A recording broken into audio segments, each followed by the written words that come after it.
नमस्कार दोस्तों, जिया डिफेंस में आपका स्वागत है। दोस्तों, डीबीआरएच डेक आधारित मल्टी रोल हेलीकॉप्टर के लिए नौसेना द्वारा अप ट्यून किए गए इंजन को चुनने की संभावना है। जी हां दोस्तों, इस वर्ष की शुरुआत में साफरान हेलीकॉप्टर इंजन और हिंदुस्तान एरोनॉटिक्स लिमिटेड एचएल ने ज्वाइंट वेंचर से इंजन विकसित करने के लिए एक वर्क शेयर समझौते पर हस्ताक्षर करने के लिए सहयोग किया है, जो आगामी 13 टन भारतीय मल्टी रोल हेलीकॉप्टर IMRH और इसके नौसैनिक संस्करण को शक्ति प्रदान करेगा। डेक आधारित मल्टी रोल हेलीकॉप्टर DBMRH दोस्तों, साफरान और एचएल ने घोषणा की है कि वे आने वाले महीनों में ज्वाइंट वेंचर से विकसित करने के लिए अपनी साझेदारी में बने रहेंगे। परियोजना का उद्देश्य न केवल IMRH के लिए बल्कि अन्य प्रकार के हेलीकॉप्टर के लिए भी इंजन का बनाना है। दोस्तों, इंजन NATO 1K को अपने आधार के रूप में उपयोग करेगा, जिसे मूल रूप से सुपर मीडियम और भारी हेलीकॉप्टर के लिए डिजाइन किया गया था। हालांकि इसमें भारत की विशिष्ट आवश्यकताओं को पूरा करने के लिए और संशोधन किए जाएंगे और एचएल अपने स्वदेशी सामग्री के साथ इंजन के स्थानीय लाइसेंस के लिए अपने इनपुट का योगदान देगा। दोस्तों, IDRW के सूत्रों के मुताबिक यह पता चला है कि भारतीय नौसेना DBMRH डेक आधारित मल्टी रोल हेलीकॉप्टर के लिए एक ही इंजन का चयन कर सकती है, लेकिन उच्च SP पावर आउटपुट के साथ, क्योंकि यह 1 टन से अधिक भारी होगा और इसकी आवश्यकता होगी एंटी सबमरीन अभियानों के लिए महत्वपूर्ण पेलोड ले जाने की क्षमता।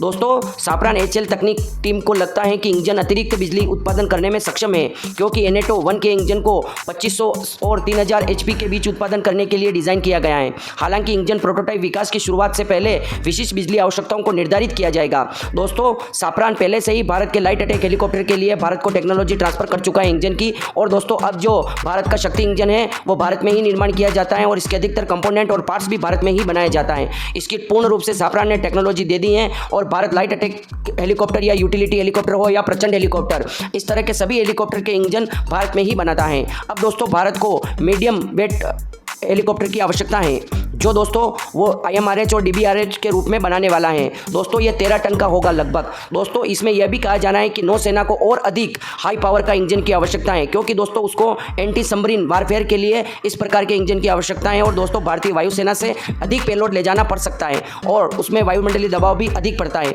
इस कारण से दोस्तों नौसेना को अधिक पावरफुल इंजन चाहिए। पहले दोस्तों ये कहा गया था कि केवल IMRH के लिए साफरान से टेक्नोलॉजी ट्रांसफर की जाएगी और इस तरह के इंजन को लिया जाएगा, जबकि नौसैनिक DBRH के लिए अमेरिका से इंजन लिया जाएगा, केवल उनको खरीदा जाएगा और नौसेना में इस तरह के इंजनों का यूज किया जाएगा, न कि टेक्नोलॉजी ट्रांसफर की जाएगी। पर दोस्तों, अब यह कहा जा रहा है कि साफरान ने कहा है कि इस जो इंजन है NATO 1K इंजन, इसमें दोस्तों काफ़ी क्षमता है और इसमें संशोधन करके इसकी ताकत को और भी बढ़ाया जा सकता है। 3000 HP से लगाकर 3500 HP तक बढ़ाया जा सकता है। जैसी नौसेना को आवश्यकता होगी उस हिसाब से इस इंजन का संशोधन किया जाएगा नौसैनिक वर्जन के लिए दोस्तों। और इस इंजन को भी लाइट अटैक हेलीकॉप्टर की तरह ही पूरी रूप से भारत में ही निर्माण किया जाएगा टेक्नोलॉजी ट्रांसफर के बाद। और दोस्तों, इसके कंपोनेंट और पार्ट्स भी भारत में ही बनेंगे। तो दोस्तों, ये भारत के लिए अच्छी खबर है कि भारत पूर्णतः रूप से पहले लाइट अटैक हेलीकॉप्टर भारत में बनाने लग गया है और दोस्तों मीडियम अटैक हेलीकॉप्टर भी अब भारत में बनने लग जाएंगे। दोस्तों, हिंदुस्तान एरोनॉटिक्स लिमिटेड ने पब्लिक प्राइवेट पार्टनरशिप मॉड्यूल पर Indian multi role helicopter IMRH और डेक आधारित मल्टी रोल हेलीकॉप्टर